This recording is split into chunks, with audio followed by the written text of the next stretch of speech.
I'm gonna laugh so much. You're gonna what? I'm gonna laugh so much. You can laugh all you want. This is nerve-wracking. I don't know how you do this. Well, the good news is I'm not very good at it, so. I like that you're sitting up on your knees, and I'm still taller than you because my torso is freakishly long. Welcome back to the Hot Buttery Full-Grown Dwarf Whiskey Show, starring me, your host, Giant Peter Dinklage, and my wife, Amanda Hot Buttery Rolls.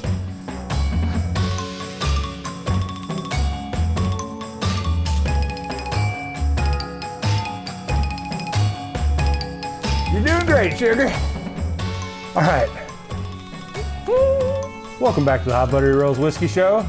As you'll notice, my set has gotten dramatically more attractive through the addition of my most beautiful friend and wife, Amanda.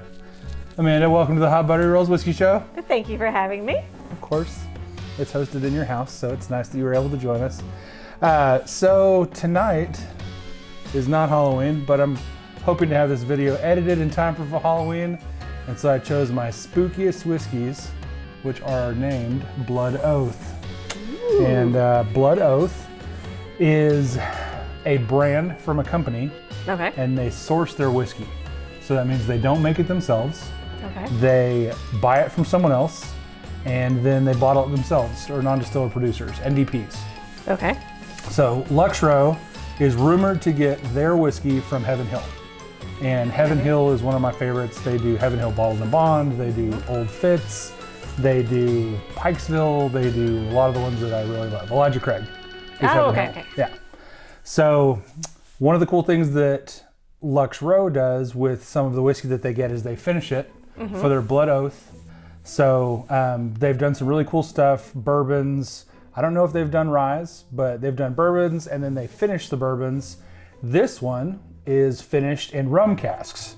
So it is the 2019 edition, and it comes in just below 100 proof at 98.6, which I guess is the temperature of blood. Ooh. And the other one is finished in cognac casks. This is this year's release. So this one also, or I say also, this one doesn't have a proof, which is weird and illegal. Nope, 98.6. So also the proof of blood. Ooh. So the finishing is one of the things that you really like in whiskey. Can you think of another whiskey that has a rum finish that you like so much? It rhymes with Schmangel's Smenvy. Oh, Angel's Envy. Oh my gosh, you got it. Angel's Envy finished rye is one of her favorites. What do you like about it? I'm sorry. That it tastes like a gingerbread house. It does. It tastes like a flaming gingerbread house. It's delicious. So question. Yeah, shoot. So where does the name Blood Oath come from? So it's a blood oath. It's a commitment that they'll never make it again. So they make this whiskey, and then there's a blood oath sworn that they'll never repeat the process. So does someone actually bleed in making said oath? I don't know. I hope not. I hope there's no blood in these because, yeah, it's a biohazard in these times of COVID. It's probably not safe. That's true.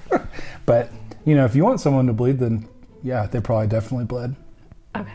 Yeah, well, it's Halloween. I was thinking, vampires, blood, Team Edward, we're big Twilight fans, so. Oh yeah, no, Team Jacob. You're wrong, but okay. Yeah, no, all right. He's wrong. Well, the rum finished one is on your right. That's what I'm starting with. Okay. Yep.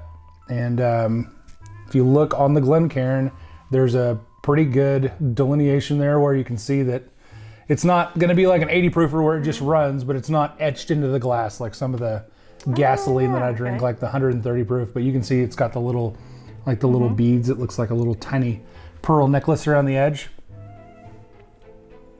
And on the nose, it's really, really sweet. You can actually, very sweet. I can tell that it's a Heaven Hill distillate, if it is in fact a Heaven Hill distillate, because it's slightly nutty, very sweet. Oh yeah. What do you get on the nose? What are you picking up? It's very, very sugary, like almost like a candied nut. Yeah. Like a sugared nut that's been baked. Like if someone put cake frosting on a honey roasted peanut? Yeah. That's what I think. I mean, not to be too specific. I don't know if it's peanutty. Like definitely like a confectioner's sugar. Yeah. And, but like a payday, almost like a payday candy bar. But definitely there's a baked quality to it with all the. One thing I'm getting too is a dark sugar, like a molasses or a brown sugar. Mm-hmm. And I think that's probably the rum cask sneaking in on it. So. I mean, it tastes like you could, or it smells like you'd sip this while you're baking cookies. Yeah, we should do that. We should totally do that. Well, cheers. Let's go ahead and get a taste in. Cheers.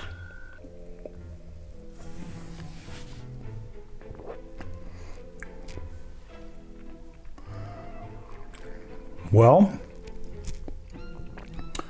that tastes like a whiskey bottle that I just opened. That's got a lot of heat to it. Mm-hmm. It's got a lot of medicinal cherry. Those are both things that I notice whenever I crack a bottle open and don't give it a lot of time to rest. So now that that's gone, I'm getting a bunch of oak. So just a lot of wood. Almost like chewing on a matchstick.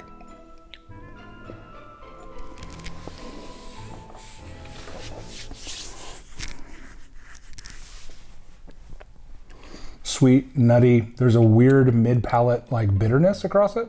I can feel it like in the middle of my tongue. Yep.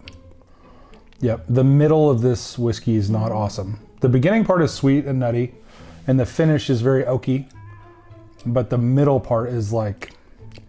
It stings a little bit. Yep, and it almost reminds me of like biting into an orange peel, that weird astringent flavor, but it's not on the sides of my tongue. So usually if it's something's really oaky or old, it will be that kind of feeling, but on the sides. No, this is like right in the middle. Me too, right in the middle of my tongue. It's very weird. For sure. Like it makes me want to like wipe my tongue off. Yeah. Yeah, we won't do that, but I get what you're saying. Yeah. So. It smells way better than it tastes. Yes. Like. I was about to say the same thing. Like this smell is like something that I would totally like want to make a candle with. Yeah. Like that sort of thing. But then I taste it and it's still, I can still like feel the middle of my tongue. Well, it's starting to open up a little bit on the palate, but let's move to the cognac finished one. So, I don't know how long this one is finished in cognac.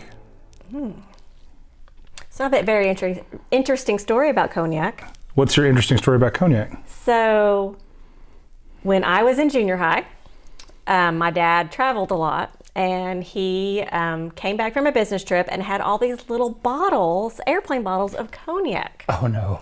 With him. Well, I had never tasted anything alcoholic before.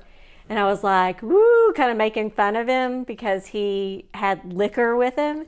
And he was like, here, why don't you try some? So I did. Oh no. And then promptly went and vomited in the kitchen sink. Oh no. Yeah. Well, I'm sorry about your experience with cognac. Yeah. Hopefully, 15 years later, you will have forgotten that experience. Oh, you're so generous to me. So this one on the nose actually reminds me a lot of the other one. Also, I was doing a little reading while you were at the beginning of your cognac story. And this says it's a 14-year-old whiskey. Yeah, so that's crazy. So 14 years old, and then an 8-year-old is mixed with it. And then a 7-year-old is mixed with that. And then they're mellowed in a cognac cask for a finish that's all Kentucky heat with a wisp of creme brulee sweet. Okay. Yeah. So I don't know why I read it like that, but I did. Yeah, so this is really old whiskey, which explains the tannic sensation I was getting if this one's anywhere near that age. And this one, the cognac finish. Unapologetically peppery. So this has got some serious rye spice. That's what it is. It's the pepper, because we both have sensitivity to pepper. Yep. That's And what that's it why is. it punched us right in the tongue. Well, I don't care for it. Okay, well, there you go. Well, that is definitely a high rye mash bill based on their peppery note. Yep. This one has The cognac finish, it's the same nutty base. So that makes me think but Heaven it's Hill. smoother, and there's a honey quality to it. Honey, brown sugar, raisin. I'm getting like a sweet raisin. Mm-hmm. Man, that's not bad on the I nose. like it. Me too. It's not nearly as sugary sweet. No, But it's rich. Yes. This one smells like decadent. Mm-hmm. Good word. Yeah, like stealing just that. rich. Yeah. Like you Man, can this just is really nice. dab it on right here and Yeah. go to town. Where it is a cologne. Mm-hmm.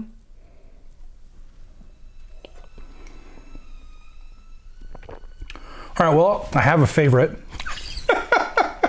If it hadn't already stomped the rum finished Blood Oath all over the place before, it certainly has on the palate. I got dark chocolate, I got pipe tobacco, I got raisin again, brown sugar. I mean, this is all over the freaking place. So, This is really good. I'm working on developing a palate that Yeah. tastes more than vanilla and caramel. I actually got the chocolate, the dark chocolate. Yeah, it's really, really like No, it's- multi-tiered. Yeah, definitely I would say decadent is a great word for this one. Yeah. It's lush, it's rich. Well, this is fantastic. That's Right. really good. There's no mid-tongue assault. Yeah. Yeah, The way I do get, now going back to the nose, I get a little bit of citrus, like orange zest. Almost reminds me of an MGP citrus. But dang, this is good. I mean, I hate to say bargain because it was not inexpensive, but it was about half the price of the cigar blend, and I'm gonna have to taste the cigar blend against it before I make real concrete statements, but based on what I'm smelling and tasting right now, it's really, really exceptional. Mm-hmm. And it may just be that the rum finished Blood Oath is terrible and really set us up for some success with this one. The one thing that I like about this one is going to probably a girl thing or whatever. I like the way it feels like almost past finish on my actual lips. Mm-hmm. Like it. Like oily? No, it's just gives you a nice little zingy tingle. Okay. The old Like- zingy tingle. Well, okay, so if any of you You ladies, heard it here first. okay, if any of you ladies know anything about like lip plumpers, where it gives you that Oh, yeah. that little tingle to your lips, this one does that. It's just, I like it. I could see that too, for sure. Mm-hmm. For sure. I think that might be rye spice that gives you that little Who knew? Now, if it actually plumps my lips too, hey, win-win. You could market it as a beauty product to your significant other. Not only is it a bourbon, it's also a plumper. That's why I'm so plump, is because I drink so much bourbon. So going back to the rum finish on the nose after having the cognac, it's just really pretty on the nose. It's really sweet, confectioner sugar, like really good wedding cake icing. Reminds me of like a really, really nice Elijah Craig store pick. A ton of a single barrel Elijah Craig. Oh, you went back to the rum? Finished? So is it better now? No, it's got a real weird flavor across the middle. Is it still? It's spicy. I do think it's a rye note. I think that it's kind of reminding me of anise and black pepper, which are two notes that I don't care for in anything. But in bourbon, I can usually tolerate them. And I mean, I'm not gonna stop drinking that bottle. That's definitely one that I will enjoy and continue to see how it opens up. But as of right now, it tastes kind of sharp. especially for a finished whiskey, because not only was it matured in the original whiskey barrel, it was put into a rum barrel, which should also take additional sharpness out of the whiskey. So I wonder how old it is. That's Okay, I'm going back to this. that's my major question: is how old is this? I can say with the cognac finished one, the more you sip on it, like the better it gets. Yeah. Like it just like you almost have to stop yourself from like taking a big old swig because it's good. It's just good. It's like drinking a baked good. Baking spices, I can see that. So like I was like, oh, I'm just gonna sip a little more and sip a little more, but I'm gonna go back to this one to be fair and just see if it punches The me in the more of that tongue one you again. drink, the better this one will taste, because it will. The more whiskey you taste, the less you will absorb. Yeah. So it's like at the beginning of your tasting night, you have a full battery, or like at a video game where you're fighting someone, you got the full health bar.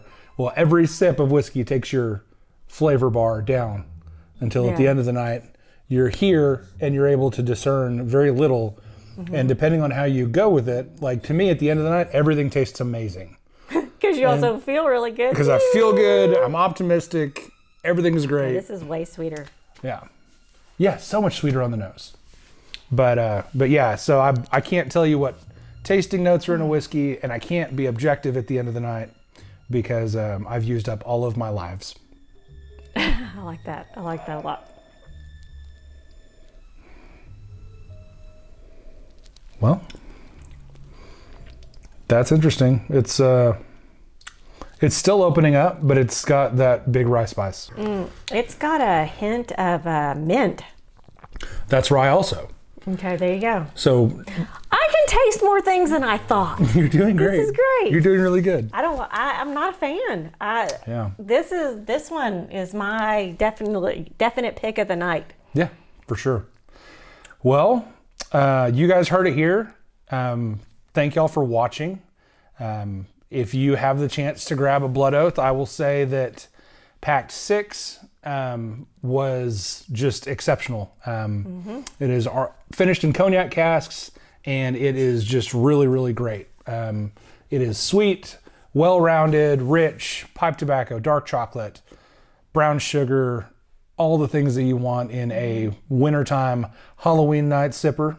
Coming in at 98.6 proof. I will say that at almost 100 proof, and you're drinking it neat, you didn't wince at all. It didn't seem to really like light your mouth on fire. But the first one drinks a lot closer to 100 proof. I would say it gives you the mouth sensations of 100 proof, where the cognac finish does not. It kind of just rolls into your mouth and just explodes into all those rich flavors. I would definitely say if you've got somebody in your life who's newer to trying different types of whiskeys and bourbons, the Blood Oath and the cognac finish is the way to go. Chris obviously knows a lot more than I do, and this is just something I'm starting to get into. But yeah, that's a great one to give anybody, I would think, that just, let me try something. Give them this one. Yeah. So retail on that bottle is somewhere between 99 and 119. I've seen them up as high as 200 on secondary. I've seen them as low as 89 on some of the Instagram pages. So keep an eye out. They're still out there for sure. This one is still out there. I still see Pact 5 occasionally in some less well-traveled liquor stores. Guys, thank y'all for watching. This has been the Hot Buttery Rolls Whiskey Show. And remember, you can't drink all day if you don't start in the morning. Cheers. Cheers.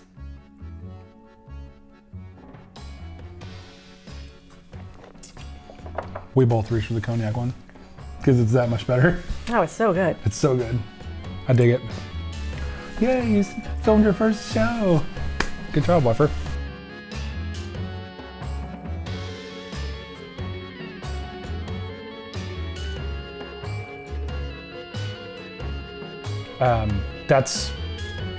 That's me derailing.